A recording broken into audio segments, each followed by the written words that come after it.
My article over the weekend was entitled Reasons for Optimism. I recall visiting a carpet weaver collective somewhere in Cappadocia, and one of the weavers explained to me that knot density is the thing. And Kenya certainly can feel like the rug with the highest knot density, which is a silk hurricane masterpiece by the Aussiepex workshops, having an incredible density of approximately 10,000 kpsi, with a production time of about 15 years. Let's try and unpick some knots and pull apart some threads. Of course, what happened at the Dusit complex was a shot across the bows. Don DeLillo wrote this about terror. Terror's response is a narrative that has been developing over years, only now becoming inescapable. It is our lives and minds that are occupied now. This catastrophic event changes the way we think and act, moment to moment, week to week, for unknown weeks and months to come, and steely years. Our world, parts of our world, have crumbled into theirs, which means we are living in a place of danger and rage. In Mao II, he says, I used to think it was possible for an artist to alter the inner life of the culture. Now bomb makers and gunmen have taken that territory. The truth of the matter is more people die on the roads every day. Terror is a mind game. The response was professional and effective. The city moved forward. I extend my condolences to all who lost their lives. A lot now depends on whether this was a one-off or not.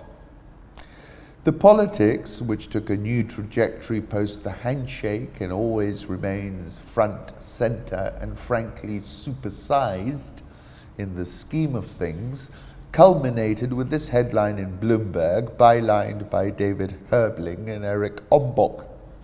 Stroke of a pen upsets Kenyan deputy presidential ambitions. History teaches us that incumbency has all the advantages, and the likes of the Africa Confidential are characterizing it as three's a crowd. It's a fluid political situation, and a number of chess pieces are being moved. Over the last few months, there's been a significant reduction in US rate expectations. Expectations around growth have tilted lower. The downshifting has seen the US interest curve shift significantly lower, and this in turn has boosted frontier and sub-Saharan African sovereign debt prices and lowered yields. For example, Kenya's 30-year Eurobond denominated in dollars was actually above 10% on a yield basis and has rallied more than 100 basis points off those levels. Therefore, from a tactical perspective, it was good to see the Treasury move with dispatch to seize the opportunity. We learned last week that Kenya is seeking proposals for the issuance of a $2.5 billion Eurobond. They want to assess whether it would be cheaper to borrow in euros or dollars. Kenya has also announced that it had picked Standard Bank and TDB for $1 billion of syndicated loans. That's a $3.5 billion call right there. Now, it's obvious we're fully loaded, and this is a phenomena that's not unique to us. How we now deal with the balance sheet is key. However, a $3.5 billion call now is technically the right call. It kicks the can down the road. The shilling has strengthened to 100.7 last. Every January, every year, every forecast about the shilling predicts a 10 to 15% devaluation. It's mind-boggling. The key levers with regard to the shilling are the price of fuel. We have to write a check every month. Inward remittances flew off the chart last year, and it's not clear to me if that bump will turn out to be amnesty affected. And I think we underestimate the regional safe haven status that the Kenya shilling has earned.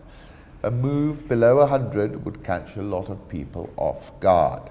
The Nairobi Securities Exchange has opened 2019 bright-eyed and bushy-tailed, the all shares plus 4.31% in 2019 and at a 10-week high, and the NSE 20s plus 2.6% in 2019 and at a 4-month high.